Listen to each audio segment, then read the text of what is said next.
Armstrong coming down Ridge Road. Greene coming down Reading Road. His forces coming out of column as they approach Chew House. Now, of course, that's how the proper way to put the block into the detachment is. I stick them like this because they're all bundled up in Chew House, but I play as though they were lying down. This time he's sending his dragoons out along the flank. Sullivan, on Washington's left flank, marches down and stops on the last hill before the Germantown pike. Smallwood, hearing the sound of horses in the fog, comes out of column, and Washington comes down the Jenkinstown road, stopping short of Germantown. Washington sends forces against Chew House. Smallwood secures the left flank. Sullivan deploys on the hills, and Greene invests Chew House. Armstrong deploys on the west side of the Schuylkill River. The dragoons ride around the colonial lines. The detachment in Chew House falls, and Smallwood refuses the flank.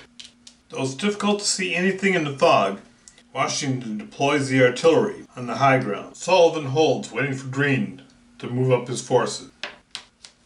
Howe finds the best defensive terrain. Fossen arrives, taking control of his own troops and discussing strategic matters with Howe. Armstrong dresses his line in the woods. It's almost noon, thick fog all around, and Howe is content to sit and wait all day on the colonials. And the American assault comes alive as they light up the British lines. And the British line holds, and the Americans are given heavy losses. Washington has to call out the attack and reconsider the whole situation. He deploys bags. Smallwood's militia fall back. Cornwallis and his grenadiers arrive. Sullivan tries to have his troops restore the line, and Stevens' Virginians try to break out. The thin British troops collapse under the assault. Perhaps from suffering from too much irrational exuberance, Matthew's household guard is destroyed by Washington's Connecticut troops. And in very heavy fighting, the Virginians manage to break out. Losses have been so heavy, I'm going to have to check and see at what point people start breaking. They both break when they've lost 5 infantry blocks, not detachments. The British have lost 2, the Colonials have lost 3. Armstrong is keeping a wary eye. As long as his presence is there, the Hessians on the other side cannot leave. Fossen keeps the pressure up. McDougall's Connecticut troops fire on the Grenadiers, inflicting 3 hits. They absorb 1 because they're elite, they reduce to spent, and then they retreat. Smallwood's close enough his troops can recover. Greene's troops fall back to recover. And right before the baggage trains, the British push.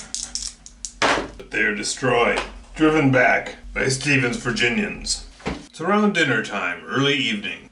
Smallwood sends a detachment to chase off the dragoons. Greene recovers his troops and dresses the line. Fossen pulls some of his troops back. Sullivan sends the Virginians to take up a more defensible position. Cornwallis presses an attack. Washington's Connecticut boys, having made short work of Matthew's household guards, are now ready to take on the Grenadiers, inflicting 3 hits on the Grenadiers, while suffering none themselves. His men of Connecticut are unstoppable. Now it's early evening. Both sides have lost 4 blocks, but the American bags are exposed. Who can get their troops together quick enough to make a difference? McDougall's men, fresh from their constant victories, swing to wipe away the last of the British. All Fossen has is a couple of detachments, and they of course just hold. Smallwood pulls his troops back. Greene and Muhlenberg pull back his Virginians, protect those bags.